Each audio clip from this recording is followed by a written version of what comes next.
y oportunidad también para salvación a todo el universo? La respuesta es un por supuesto que sí.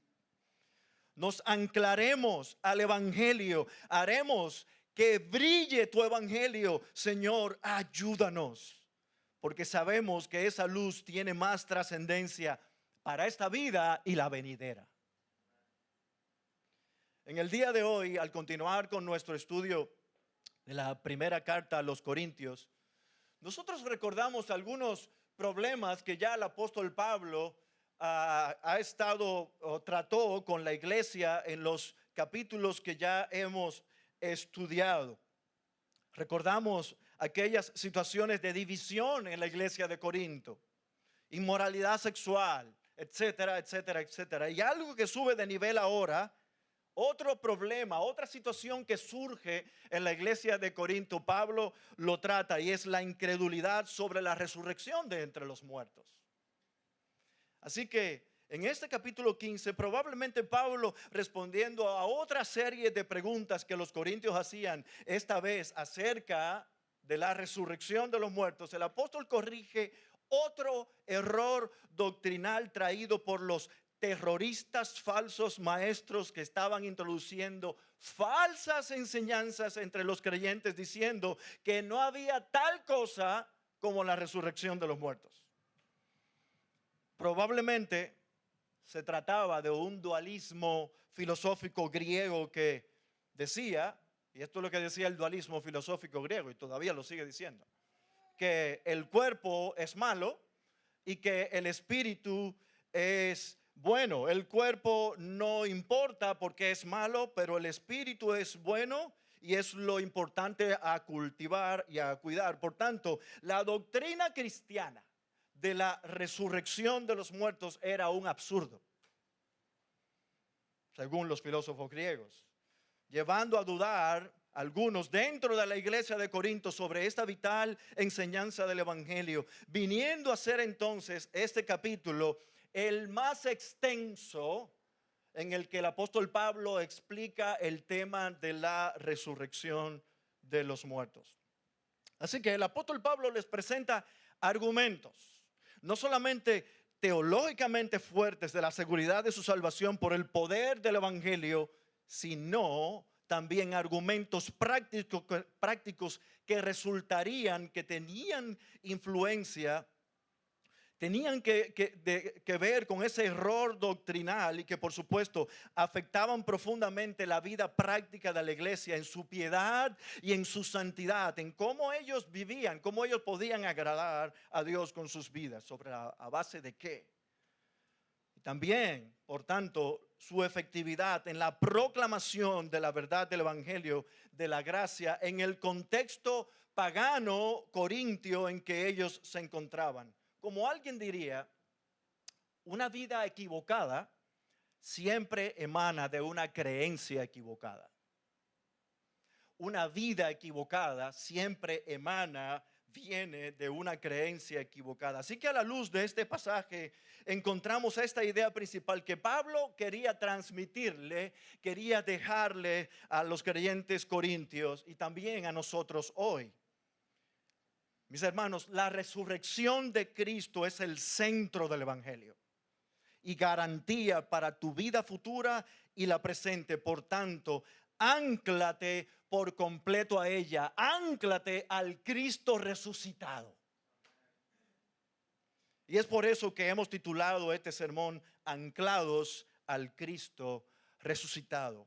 Anclados al Cristo resucitado. Mis hermanos, necesitamos permanecer firmemente anclados a la roca sólida del Cristo resucitado para poder soportar con esperanza los ataques a nuestra fe en este mundo caído, anti Dios, en el que nosotros nos encontramos.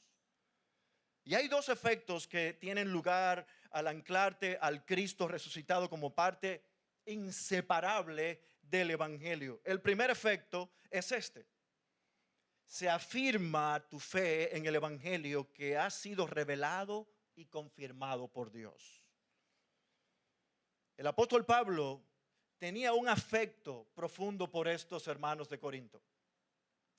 Él era su padre espiritual, habiéndoles engendrado en el evangelio tal y como lo menciona en el capítulo, en 1 Corintios capítulo 4 versículo 15. Noten conmigo como Pablo se refiere a ellos, les dice: porque aunque ustedes tengan innumerables maestros en Cristo, sin embargo no tienen muchos padres, pues en Cristo Jesús yo los engendré por medio del evangelio. Yo los engendré. Y es importante aclarar que en la manera en que Pablo escribe en estos primeros versículos de este capítulo 15, podemos notar que estos creyentes no tenían problema con creer en la resurrección de Cristo. Lo dice el texto, lo vamos a ver en un momento. Ellos no tenían problema con creer en el argumento histórico, en el evento histórico de la resurrección de Cristo como parte del mensaje que Pablo les había predicado. Y tú te puedes dar cuenta de eso cuando él les dice en los versículos 1 y 2 y el versículo 11. Nota conmigo, dice Pablo: ahora les hago saber, hermanos, el evangelio que les prediqué, el cual también ustedes recibieron, en el cual también están firmes. Verso 2, por el cual también son salvos si retienen la palabra que les prediqué, a no ser que hayan creído en vano. Verso 11, sin embargo, haya sido yo o ellos, así predicamos y así creyeron ustedes. ¿Se dieron cuenta? Así que Pablo, de una forma sintetizada, les trae otra vez el evangelio a ellos. En el evangelio en que ellos habían sido salvos, ellos habían sido regenerados, justificados, adoptados y todas las demás implicaciones que trae la salvación sobre alguien que viene en arrepentimiento y fe a Cristo. Pero ellos también seguían siendo salvados por la fe en el proceso de la santificación hasta la llegada del día final, en que sucedería la consumación de esa salvación por la glorificación que nosotros encontramos, los textos que encontramos que nos prometen que habrá un día glorioso. Mis hermanos, este mundo no lo es todo. Hay un día glorioso. Un día glorioso. Tal como lo indica el presente continuo que se expresa en el versículo 2. Ellos estaban siendo salvados, por el cual, dice el versículo 2, por el cual también son salvos. Dicho de otro modo sería, están siendo salvos. Mis hermanos y mis amigos, alguien que dice haber creído al evangelio debe mantenerse firme en el evangelio. Cada día, hasta que partamos con Cristo o Él venga por nosotros. La perseverancia del creyente es una parte esencial. Es esencial en su andar por la fe en el evangelio. Y es por eso que Pablo les dice al final del versículo 2: si retienen la palabra que les prediqué, a no ser que hayan creído en vano. A no ser que hayan creído en vano. Existía la posibilidad de que algunos de los miembros de la iglesia de Corinto solo tuvieran una fe vana, una fe superficial que no llevaba a la salvación, como la fe de los demonios que Santiago capítulo 2 versículo 19 muestra. Recuerda lo que dice Santiago 2:19: tú crees que Dios es uno, haces bien. También los demonios creen y tiemblan. ¿Tú crees que Dios es uno? Sí, cualquiera puede creer eso. También los demonios creen y tiemblan. Mis hermanos, los verdaderos creyentes perseveran, retienen el evangelio firmemente cada día. Y a estos mismos corintios, en su segunda carta del apóstol Pablo, dice: póngase a prueba para ver si están en la fe. En 2 Corintios 13:5. Póngase a prueba para ver si están en la fe. Examínense a sí mismos, o no se reconocen a ustedes mismos de que Jesucristo está en ustedes, a menos de que en verdad no pasen la prueba. Pablo les dice: examinen su vida, examínense. De modo que el llamado de atención de Pablo aquí a estos creyentes es a recordar el evangelio que ellos habían creído, que ellos habían escuchado y creído de él, de Pablo, para la salvación de ellos. del cual la resurrección de Cristo era parte esencial y no solamente la muerte de Cristo en la cruz. No solamente la muerte de Cristo en la cruz. Mis hermanos, no hay tal cosa como un evangelio sin resurrección. Eso no es el evangelio. No hay tal cosa como eso. Y no hay salvación sin creer no solo en la muerte sustitutiva de Cristo en la cruz y que fue sepultado, sino también en su resurrección, tal y como Pablo lo menciona en Romanos capítulo 10, versículo 9. ¿Te acuerdas lo que dice Pablo en Romanos 10, 9? Que si confiesas con tu boca a Jesús por Señor y crees en tu corazón que Dios le resucitó de los muertos, ¿qué serás? Salvo. La intención de Pablo en este pasaje no es hacer una apología o defensa de la resurrección de Jesús, debido a que él está hablando a la mayoría de ellos que eran creyentes, aunque influenciados por falsas enseñanzas de estos falsos maestros gnósticos griegos. Y es por eso que a continuación les recuerda las fuentes del evangelio que les había predicado en el pasado. Y tú dirás, pastor, ¿y cuáles son esas fuentes de las que Pablo les va a hablar aquí? Mis hermanos, la fuente de Pablo eran las escrituras y los testigos oculares, incluyéndose a él mismo, quien pasó de ser un perseguidor de los creyentes a siendo entonces perseguido por el evangelio, a quien Jesús se le apareció camino a Damasco y quien luego fue enseñado por el mismo Jesús, según Gálatas, en Arabia por 3 años aproximadamente. Estos que dieron el cumplimiento de las promesas de las Escrituras son mencionados aquí. Nota conmigo lo que dice en el versículo 3. Porque yo les entregué en primer lugar lo que recibí que Cristo murió por nuestros pecados conforme a las Escrituras, que fue sepultado y que resucitó al tercer día conforme a las Escrituras, que se apareció a Cefas y después a los 12, luego se apareció a más de 500 hermanos a la vez, la mayoría de los cuales viven aún, pero algunos ya duermen. Después se apareció a Jacobo, luego a todos los apóstoles y al último de todos, como a uno nacido fuera de tiempo, como un abortivo, dice la Reina Valera, se me apareció también a mí, porque yo soy más el insignificante de todos los apóstoles, que no soy digno de ser llamado apóstol, porque perseguía a la iglesia de Dios, pero por la gracia de Dios soy lo que soy. Mira lo que dice en el versículo 11, no importa cuántos yo pueda mencionar aquí que y que yo también lo vi, que yo les prediqué a ustedes. Sin embargo, haya sido yo o ellos, así predicamos y así creyeron ustedes. Eso es lo importante, así creyeron ustedes. Si tú te das cuenta, el apóstol Pablo pudo haber comenzado por su testimonio personal de resurrección en Cristo. Él pudo haber comenzado por eso, pero no. Él comienza por las Escrituras y en especial el Antiguo Testamento. Mis amados hermanos, la fidelidad de Dios al cumplir su palabra en la ejecución de su plan redentor debe ser siempre el punto de partida, no solo para compartir el evangelio con los incrédulos, sino para recordarnos su fidelidad en el cumplimiento de lo que ya Él nos ha prometido en el evangelio. Es la palabra lo que nos debe recordar esto en primer lugar. El mismo Jesús habló varias veces sobre su resurrección y de la resurrección de los que creerían también.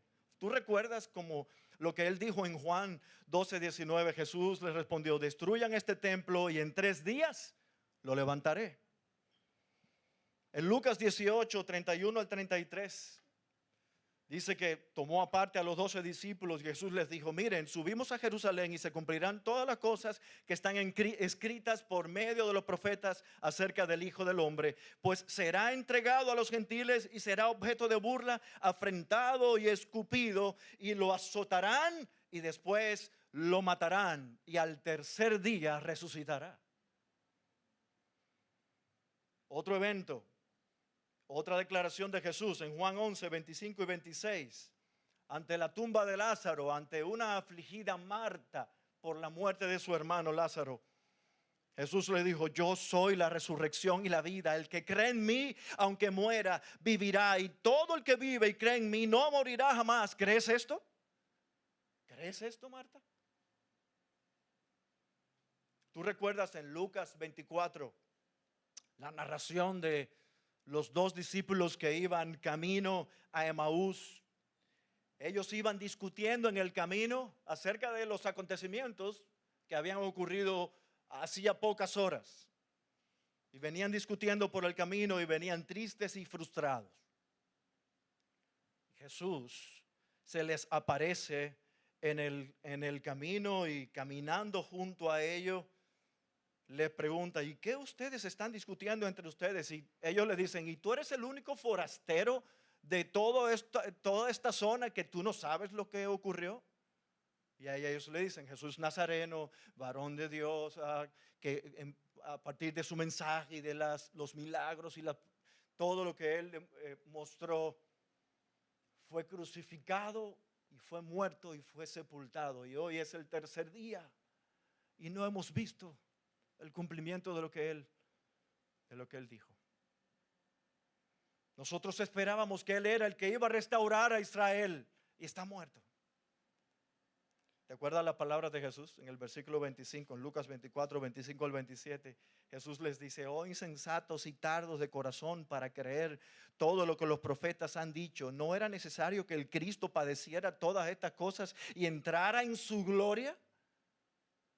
Comenzando por Moisés y continuando por todos los profetas, les explicó lo referente a él en todas las escrituras.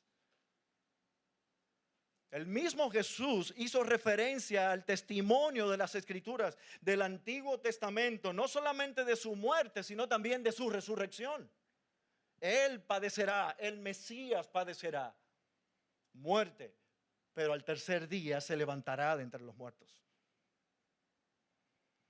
Pero ahora me gustaría que vieras conmigo cómo Pablo y Bernabé, en su primer viaje misionero, entran a una sinagoga judía de Antioquía de Pisidia. Y es interesante la combinación que hacen ellos, Pablo y Bernabé, en su mensaje acerca del cumplimiento de las escrituras, acerca de la resurrección del Mesías, pero también mezclados con los testigos oculares. Los testigos oculares. Mira conmigo lo que dice Hechos 13, 26 al 37. Hermanos, hijos del linaje de Abraham y los que entre ustedes temen a Dios, a nosotros nos es enviada la palabra de esta salvación, pues los que habitan en Jerusalén y sus gobernantes, sin reconocer a Jesús ni las palabras de los profetas que se leen todos los días de reposo, cumplieron estas escrituras cuando lo condenaron. Aunque no hallaron causa para dar muerte a Jesús, pidieron a Pilato que lo mandara a matar. Cuando había cumplido todo lo que estaba escrito acerca de él, lo bajaron de la cruz y lo pusieron en un sepulcro. Pero Dios lo levantó de entre los muertos. Y por muchos días se apareció a los que habían subido con él de Galilea a Jerusalén, los cuales ahora son sus testigos ante el pueblo. Nosotros les anunciamos las buenas nuevas de que la promesa hecha a los padres, ¿se dan cuenta en las escrituras? Dios la ha cumplido a nuestros hijos al resucitar a Jesús, como también está escrito en el Salmo 2: Hijo mío, eres tú, yo te he engendrado hoy. Eso fue el Salmo, Pablo estaba citando ahí el Salmo 2, versículo 7. Y en cuanto a que lo resucitó de entre los muertos para nunca más volver a corrupción, Dios ha hablado de esta manera: les daré las misericordias santas y fieles prometidas a David. Está mencionando ahí Isaías 55, 3. Por tanto, dice también en otro salmo, dice Pablo: no permitirás que tu santo vea corrupción. Salmo 16, 10. Porque David, después de haber servido al propósito de Dios en su propia generación, durmió y fue sepultado con sus padres y vio corrupción. Pero aquel a quien Dios resucitó no vio corrupción. Mis hermanos, los apóstoles y la iglesia primitiva no se inventaron un mensaje nuevo. Ellos hablaron de lo que ya había sido profetizado en las escrituras y se había cumplido, y de lo que ellos mismos habían sido testigos oculares. Fue ese el mensaje que trastornó al mundo de entonces, llevado a cabo por débiles hombres. El mundo de entonces fue puesto patas arriba por el mensaje de hombres débiles que proclamaron el mensaje profetizado de las escrituras, el evangelio de salvación, del Mesías prometido, del Salvador que vendría. Mi hermano, tú y yo no tenemos que inventarnos la rueda para predicar el evangelio. Tenemos que predicar el evangelio como el Señor nos ha dicho que lo prediquemos. Es en las escrituras que encontramos el poder de Dios, es en su palabra y el testimonio de lo que nosotros hemos experimentado. En muchas ocasiones nosotros animamos a cualquier hermano que quiera saber cómo yo puedo compartir el evangelio. Pues nada más tiene que hacer dos cosas: di lo que dice la palabra del evangelio y cuenta lo que Dios hizo en ti. Cuenta lo que Él hizo contigo. Con esta predicación del evangelio que yo acabo de mencionar del libro de Hechos, tanto judíos y gentiles creyeron, todos los que de ellos estaban ordenados para salvación. Y este mismo mensaje del evangelio de la cruz y la tumba vacía fue el que Pablo les entregó a los corintios. Y Hechos capítulo 18 nos recuerda eso. Por espacio de 1 año y 6 meses Pablo les estuvo predicando a los corintios. Y ahora varios de ellos estaban siendo engañados con que no había resurrección de muertos. Y otros estaban mostrando que en realidad no eran creyentes verdaderos. A través de la historia, muchos han intentado refutar el evento de la resurrección de Jesús. Y uno de ellos es un hermano llamado Lee Patrick Strobel, periodista ateo del Chicago Tribune en ese entonces. Strobel, que en la década del 1970, a partir de la conversión de su esposa al cristianismo, él se propuso refutar la resurrección de Jesús. A partir de la resurrección de Jesús, él se propuso hacer esa refutación. Y luego de una larga investigación de fuentes documentales y arqueológicas, históricas, por las fuertes evidencias bíblicas y extrabíblicas, Lee Strobel entregó su vida a Cristo, pasando de ser un ferviente detractor de la fe cristiana a ser un ferviente expositor y apologista cristiano. Y muchos de nosotros conocemos otros apologistas, Josh McDowell y otros más que nosotros conocemos. ¿Cómo fue que ellos pasaron de ser ateos, contrarios a Dios y con otras creencias, a decir, es cierto, se levantó de los muertos, y nosotros como iglesia hoy te decimos a ti, si no has creído, es cierto, Él se levantó, vive en mi corazón, está en medio de su pueblo y aún tiene lugar para ti en medio de su iglesia. Aún hay esperanza para ti. Lee Strobel escribió: la fe no es ciega, se basa en un amplio cuerpo de evidencia y testimonio. La autenticidad y confiabilidad de la Biblia se confirma a través de la arqueología y la historia, dice Strobel. La resurrección de Jesús es la prueba definitiva de su divinidad y poder. Lee Strobel ha escrito varios libros que han sido premiados y ampliamente reconocidos, entre ellos está uno muy conocido llamado El Caso de Cristo. ¿Lo han visto? Ha sido llevado al cine también. El Caso de la Gracia, otro libro, El Caso del Creador, y otro libro más, El Caso de la Fe, entre otros. Mis hermanos, en los 14 capítulos de lo que ya se ha predicado en esta serie de la carta de Primera a los Corintios, nos hemos podido dar cuenta de cómo Pablo trató con ellos corrigiendo tanto errores doctrinales como de vida cristiana práctica. Y tú sabes cuál es la razón principal, me puse sureño yo, principal. ¿Tú sabes cuál es la razón principal por la que se llegó a convertir en una iglesia tan problemática? La razón principal era que ellos no estaban volviendo vez tras vez al evangelio. Más bien ellos se alejaban del evangelio, dejando de creer en sus aspectos más básicos y esenciales, como el que Pablo trata aquí sobre la resurrección de entre los muertos. ¿Y tú crees que a nosotros nos pasa diferente? Hoy nosotros estamos aquí hablando de lo que les pasó a los corintios y lo que nos pasa a nosotros. ¿Cuántas veces nosotros, en vez de volver al evangelio y a los fundamentos del evangelio, nos olvidamos del evangelio? Mis hermanos, tal vez ante ataques frontales a nuestra fe, tú y yo no tenemos problemas con creer que Cristo se encarnó, que vivió una vida perfecta, que murió en una cruz cargando con nuestros pecados, que fue sepultado y que resucitó al tercer día, y que por su resurrección también resucitaremos un día de los muertos si Él no ha venido antes por la iglesia. Ataques filosóficos y de creencia a estas bases del evangelio, tal como la resurrección de los muertos, son fácilmente identificables porque son muy frontales en contra de la fe. Pero en ocasiones los ataques son más sutiles. Los ataques a la fe cristiana son más sutiles.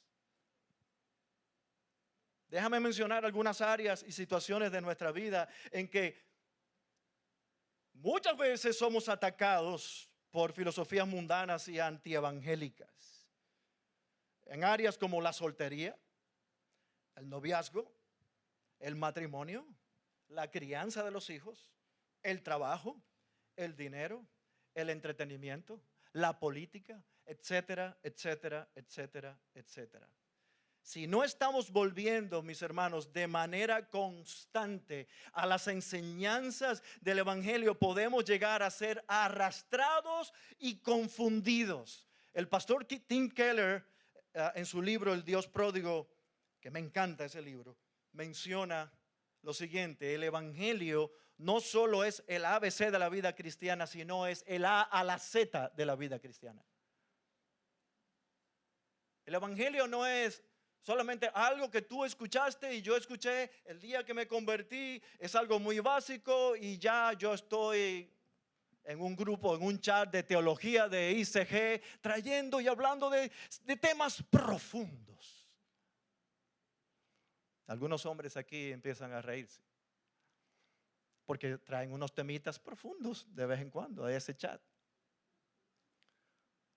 Pero tú sabes qué, no hay nada más profundo que el evangelio. No hay nada, absolutamente nada más profundo que el evangelio. Y esto que mencioné de cómo lo importante que es que el evangelio permee cada una de estas áreas de nuestra vida, nos da paso entonces a nuestro segundo y último efecto de anclarnos al Cristo resucitado como parte inseparable del evangelio. Y es que se renueva tu convicción de la relevancia del evangelio, de ser proclamado. Lo importante que es que proclamemos el evangelio y vivido. Y en esta siguiente sección del capítulo 15, nosotros vamos a notar cómo el apóstol Pablo apunta a lo que sucede cuando se deja de creer en lo que es más elemental y central del evangelio, como es el evento de la resurrección. Observa conmigo lo que declara el apóstol Pablo. Ahora bien, si se predica que Cristo ha resucitado de entre los muertos, ¿cómo dicen algunos entre ustedes que no hay resurrección de muertos? Y si no hay resurrección de muertos, y aquí empieza Pablo a mencionar lo desastroso que sería, entonces ni siquiera Cristo ha resucitado. Este es el argumento de Pablo y los versículos centrales de todo el argumento que Pablo está trayendo en este capítulo 15. Estos son los versículos claves para entender el argumento lógico de Pablo, para hacer entender a los corintios lo inverosímil, lo inconcebible o absurdo de su duda acerca de la resurrección de ellos de entre los muertos. Y este es el argumento. Miren, si los muertos no resucitan, ¿cuál es la deducción? Tampoco Cristo resucitó. Y por tanto se viene abajo todo el edificio de la fe cristiana, viniendo a ser el cristianismo una religión más, sin esperanza, igual que cualquier otra religión. Por ejemplo, igual que el Islam, igual al budismo, por nombrar la que más seguidores tienen tal vez en el mundo, y es por lo similar de estas religiones que yo acabo de mencionar. ¿Y qué es lo similar en estas religiones? Bueno, en la tumba de Buda, ¿quién está enterrado? Buda. En la tumba de Mahoma, el profeta del Islam, ¿quién está enterrado? Mahoma. Hello. Y sus seguidores visitan sus tumbas en peregrinación, buscando bendición y ayuda de un muerto. Sin embargo, la tumba de Jesús está vacía, porque la muerte no le pudo retener. 2000 años contemplan a una tumba vacía. Aunque hay algunos que van a Jerusalén a visitar el sepulcro, el santo sepulcro. Si ustedes me quieren regalar un pasaje a Jerusalén, lo pueden hacer. Pero ni tú ni yo tenemos que ir a una tumba vacía, porque el Cristo vivo vive en mí y reina en un trono que es alto y sublime, y prometió que volvería otra vez, y le veremos y le abrazaremos. Así que la siguiente palabra de Pablo, en la siguiente palabra de Pablo nota las consecuencias de la no resurrección de Jesús. Y esto es lo que Albert Mohler, rector del seminario del Southern Baptist Seminary, practicando mi inglés, él denominó esto lo que serían las consecuencias horribles de no creer en la resurrección, basado en los versículos que vienen adelante, desde el versículo 14 en adelante. Dice Albert Mohler, la predicación de los apóstoles entonces es inútil. Es inútil. Versículo 14, y si Cristo no ha resucitado, vana es entonces nuestra predicación. Segundo, la fe de los corintios es inútil. En el 14b dice, y vana también la fe de ustedes. Número 3, los apóstoles están mintiendo sobre Dios. Aún más, dice el 15, versículo 15, somos hallados testigos falsos de Dios porque hemos testificado contra Dios que Él resucitó a Cristo, a quien no resucitó si en verdad los muertos no resucitan. Número 4, los corintios están creyendo de manera fútil, o sea, insignificante o superficial. El versículo 16, Pablo dice, porque si los muertos no resucitan, entonces ni siquiera Cristo ha resucitado. Número 5, siguen en sus pecados. Versículo 17, y si Cristo no ha resucitado, la fe de ustedes es falsa. Todavía están en sus pecados. Uf. Número 6, los creyentes que han muerto han perecido. Versículo 18, entonces también los que han dormido en Cristo están perdidos. Y número 7, los creyentes son de todas las personas las más dignas de conmiseración o lástima si su esperanza en Cristo se limita solo a esta vida. Versículo 19, si hemos esperado en Cristo, oigan lo que le dice Pablo. Si hemos esperado en Cristo para esta vida solamente, somos de todos los hombres los más dignos de lástima. Los más dignos de lástima. Resumiendo, estos efectos horribles de no creer en la resurrección de Jesús. La fe cristiana es entonces una fe falsa, No hay Espíritu Santo en los creyentes. Todo empeño puesto por agradar a Dios y vivir en santidad no valió de nada, y aún pesa la ira de Dios sobre los creyentes. No hay redención, no hay justificación, no hay adopción, ni tampoco regeneración, etcétera, etcétera, etcétera. Y solo lo que tenemos en este libro llamado la Biblia no sirve absolutamente para nada. Y por haber puesto nuestra confianza en Él, somos los más tontos y estúpidos de la bolita del mundo. Somos los más dignos de lástima. De modo que si la resurrección de Jesús no ocurrió, podríamos decir, como Pablo menciona en los versículos 31 y 32 de 1 Corintios 15. Les aseguro, hermanos, por la satisfacción que siento por ustedes en Cristo Jesús nuestro Señor, que cada día estoy en peligro de muerte. Verso 32. Si por motivos humanos luché contra fieras en Éfeso, ¿de qué me aprovecha? Si los muertos no resucitan, comamos y bebamos, que mañana moriremos.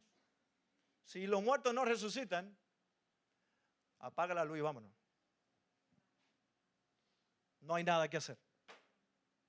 Comamos y bebamos, que mañana moriremos.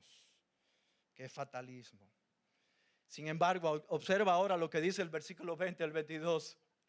Regresa un poquito conmigo. Mira lo que dice Pablo. Pero a pesar de esas consecuencias horribles que tendría el no creer en la resurrección de los muertos, pero ahora Cristo ha resucitado entre los muertos, primicia de los que durmieron es hecho, dice la versión Reina Valera, porque ya que la muerte entró por un hombre, también por un hombre vino la resurrección de los muertos, porque así como en Adán todos mueren, también en Cristo todos serán vivificados. Todos los que creen en Él, claro. Todos los que creen en Él serán vivificados. ¿Tú sabes una cosa? Habrá una resurrección eventualmente. Un día. Como dice el apóstol Pablo en la primera carta a los tesalonicenses, otro extraordinario pasaje, en el capítulo 4. A la final trompeta, porque sonará la trompeta. ¿Tú estás esperando esa trompeta? Yo la estoy esperando. Tengo un hermano en Cristo, él es pentecostal y fogoso. Cada vez que me encuentra por ahí, me da la mano y me da un abrazo, me dice: ¿tú estás esperando la trompeta? Sonará la trompeta y los muertos en Cristo resucitarán primero. Y dice Pablo: luego nosotros, los que hayamos quedado, nos levantaremos para recibir al Señor en el aire, y así estaremos con Él por siempre. Por siempre. Gloria al Señor por esta declaración contundente de seguridad en la resurrección de Cristo. ¿Y qué quería concluir Pablo? Pablo quería concluir que toda la falsedad de la negación de la resurrección de los muertos era aplastada por la poderosa verdad del Evangelio de la resurrección, lo cual da completo sentido a la proclamación del mensaje del Evangelio, lo cual tiene implicaciones poderosas para esta vida presente y para la venidera. Don Carson escribió lo siguiente: la resurrección de Jesucristo lleva consigo muchas implicaciones maravillosas. La primera es que vindica a Jesús. Él no murió como un hombre condenado por su propio pecado. En lugar de ello, Él cargó con el pecado de otros, y ese sacrificio agradó tanto a Dios que Él lo resucitó de los muertos. Por tanto, su resurrección es una manera de vindicarlo. Es evidencia clara de que cuando Jesús dijo consumado es, tetelestai, Dios estuvo de acuerdo. Sí, su Padre estuvo de acuerdo. La obra de la redención había sido consumada y el Padre vindicó a Jesús mediante su resurrección. Y esta declaración de Don Carson pone en nuestra mente la poderosa verdad de que en Cristo, el Hijo perfecto y santo de Dios, por la fe en Él, por Él, hemos sido justificados ante el Padre de todos nuestros pecados. Si Cristo estuviera en la tumba, como dice Pablo, todavía estamos en nuestros delitos y pecados. Pero porque Él se levantó, yo puedo tener perdón de mis pecados. Ahora, su justicia es mi justicia. Toda mi maldad fue puesta sobre Él. Y al comienzo de esta carta, de la carta a los Romanos, en el capítulo 1, versículo 4, Pablo dice, y que fue declarado Hijo de Dios con un acto de poder, conforme al Espíritu de Santidad, por la resurrección de entre los muertos, nuestro Señor Jesucristo. Romanos 1, 4. Contrario, muy contrario a la desesperanza de que todos los que murieron como los héroes de la fe listados en Hebreos 11 y todos los demás que aún no han partido, no tienen perdón de pecados ni salvación. Más bien tienen la fe de los creyentes que han partido fue sin sentido, y aún los que estamos aquí no tienen perdón de sus pecados y justificación de sus pecados. Todo lo contrario a la afirmación de que Cristo resucitó de entre los muertos. En Romanos capítulo 4, versículo 25, Pablo argumenta que fue entregado por causa de nuestras transgresiones y resucitado para nuestra justificación. De la misma manera, la resurrección de Jesús nos da poder para vencer el pecado, para luchar contra el pecado y para vencerlo. En Romanos 6:4 dice Pablo, por tanto, hemos sido sepultados con Él por medio del bautismo para muerte, a fin de que como Cristo resucitó de entre los muertos por la gloria del Padre, nota conmigo, así también nosotros andemos en novedad de vida. No como antes yo vivía, ahora porque Él se levantó de entre los muertos, yo puedo andar en novedad de vida. El poder que levantó a Jesús de entre los muertos, en otras palabras, está disponible para ti y para mí, para luchar contra el pecado y para vencerlo. Ese es el punto. Así que a la luz de la resurrección de Cristo, podemos revertir las consecuencias horribles que decía Al Mohler anteriormente, de lo que Pablo dice en los versículos 13 en adelante al 19. Por cuanto Cristo murió, nuestra predicación es poderosa y la seguiremos llevando a todos. La fe del que cree es el medio para ser salvo. El mensaje de los apóstoles y el nuestro proclama un Dios digno de ser escuchado y creído. Nuestra fe es profundamente pertinente para todo en nuestra vida. Nuestros pecados hayan completo perdón ante Dios por la fe. Los que han partido están gozando ahora y gozarán en la resurrección final de vida eterna. Los creyentes son los más dichosos de todos los hombres en la bolita del mundo. Y me encanta cómo termina la enseñanza de Pablo en este capítulo 15. Vean conmigo el versículo 53 en adelante. En el resto de los versículos, Pablo explica cómo a los corintios, cómo iba a ser la resurrección de los muertos. Pero mira cómo termina el capítulo. Porque es necesario que esto corruptible se vista de incorrupción y esto mortal se vista de inmortalidad. Pero cuando esto corruptible se haya vestido de incorrupción y esto mortal se haya vestido de inmortalidad, entonces se cumplirá la palabra que está escrita: devorada ha sido la muerte en victoria. ¿Dónde está, oh muerte, tu victoria? ¿Dónde, oh sepulcro, tu aguijón?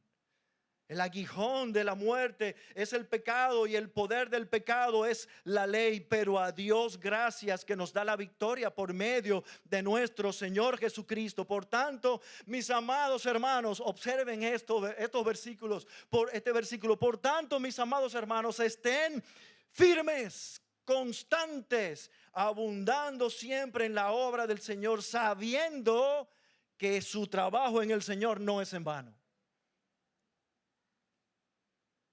Mis hermanos, si una nación como los Estados Unidos se levanta determinada a luchar contra la amenaza del terrorismo y emplea el poder limitado de su sistema de inteligencia y armamento, ¿cuánto más nosotros que tenemos a favor nuestro el poder que levantó a Cristo de entre los muertos? para proclamar el evangelio y vivir por él, luchando contra el pecado y por la causa de su reino. Mi amado hermano y mi hermana y amigo, tú te has preguntado, te has hecho esta pregunta: ¿por qué hago lo que hago? ¿Te has preguntado alguna vez por qué haces lo que haces en tu vida? ¿Por qué piensas como piensas? ¿Por qué dejas de hacer esto o aquello? ¿Por qué tomas las decisiones que tomas? ¿Por qué luchas con lo que luchas? ¿Qué es lo que te impulsa a vivir la vida cristiana? ¿Qué es? ¿Qué es? Y conocer y creer estas palabras del apóstol Pablo retaron a la iglesia de Corinto. Pregunta: ¿asumirás tú el reto de anclarte al Cristo resucitado en todas las áreas de tu vida? ¿Estás dispuesto a dar tu siguiente paso espiritual? Y a ti, mi amigo, que aún no has entregado tu vida a Cristo, ¿qué harás con Cristo? ¿Qué harás con el mensaje que has escuchado hoy? Aún hay oportunidad para el perdón de tus pecados y que el día final tú resucites para vida eterna y no para condenación en el infierno. Ojalá hoy, si aún tú no has creído en Cristo, tú puedas venir a sus pies y puedas disfrutar lo que los que estamos aquí, que le conocimos, disfrutamos de Él. Yo quiero terminar con estas palabras de esta canción de Marcos Vidal, que me encanta. Dice Marcos Vidal: vivo en una colina olvidada en el planeta azul, donde el cielo aún es limpio y la noche es luz. Oigo cada día 1000 ofertas para volar, pero soy voluntario y me quiero quedar. No me des 1000 argumentos de que no hay resurrección. No, yo creo que sí. Porque solamente tengo un corazón que ya tiene dueño y ha encontrado su razón. He anclado mi vida al pie de esta cruz antigua y no quiero cambiar. Soy un corazón cautivo porque llevo teñida la vista y tatuada la mente de rojo carmesí por la sangre de un carpintero inocente que se levantó al tercer día. He encontrado el sentido de la vida en su más alto grado, la verdadera razón de haber sido creado, y todas las riquezas para mí no tienen valor porque el más pequeño aquí es el mayor. No me des más sucedáneos, no me vengas con descuentos de ocasión, porque yo estoy hablando de la misma luz del sol. Señor, te damos gracias en esta mañana por tu palabra. Gracias por recordarnos una vez más las gloriosas verdades del evangelio en que está cimentada nuestras almas, en que nuestros corazones han encontrado esperanza, redención, justificación. Oh, qué glorioso Salvador tenemos. Aunque muchos lo ignoren, aunque muchos lo rechacen, nosotros lo amamos y lo proclamamos. Él vive y volverá un día por nosotros. Ven, Señor, ven por nosotros, ven por tu iglesia. Pero mientras tanto, Señor, sigue salvando en medio nuestro y a través de nuestro testimonio. Bendice tu palabra en nuestros corazones. En Cristo te lo pedimos. Amén.